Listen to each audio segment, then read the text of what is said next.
আর এখানেই সব থেকে বেশি সমস্যা, এখানেই প্রধান সমস্যা। তাই বলবো, আল্লাহ পাকের উপরে ভরসা করুন।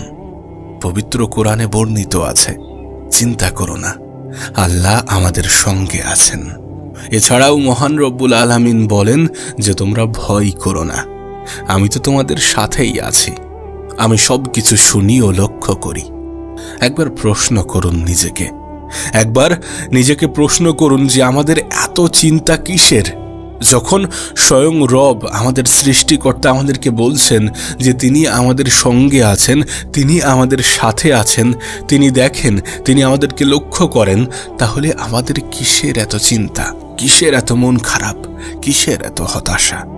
আল্লাহর উপরে বিশ্বাস রাখুন এবং জীবনের সামনের দিকে এগিয়ে যান।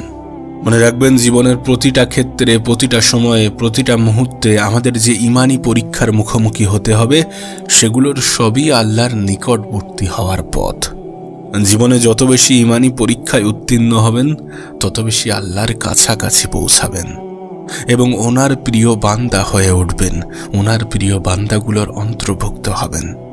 আর আমাদেরকে পরীক্ষার সম্মুখীন হতেই হবে। মনে রাখবেন, জান্নাত এবং পৃথিবী এক নয়। জান্নাতের সাথে পৃথিবীকে গুলিয়ে ফেলবেন না।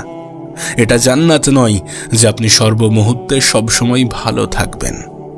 জীবনের প্রতিটা মুহূর্ত, প্রতিটা সময় একইভাবে কাটবে না। মহান রব্বুল আলামিন পবিত্র কোরআনের শুরুর দিকেই উল্লেখ করে দিয়েছেন যে তিনি আমাদেরকে পরীক্ষা করবেন, তিনি আমাদের অবশ্যই পরীক্ষা করবেন। মাঝে মাঝে একটু ভয় দেখিয়ে, মাঝে মাঝে একটু ক্ষুধা দিয়ে, মাঝে মাঝে একটু অর্থ কষ্ট দিয়ে, মাঝে মাঝে ক্ষুধা এবং অর্থ কষ্ট উভয় দিয়েই, কিন্তু পরীক্ষা আমাদেরকে দিতেই হবে, পরীক্ষার সম্মুখীন আমাদেরকে হতেই হবে। আমরা যদি সত্যি রবের প্রতি ঈমান আনি, আমরা যদি সত্যি আল্লাহর উপরে ভরসা করি, আল্লাহর উপরে বিশ্বাস রাখি, তাহলে আমাদের এটা অ্যাকসেপ্ট করতে হবে, আমাদের এটা মানতেই হবে।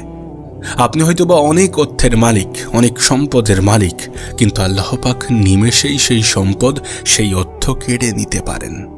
হতে পারে আপনি চুরি বা ডাকাতির শিকার হলেন, বাসায় আগুন লেগে গেল, অথবা ভূমিকম্পে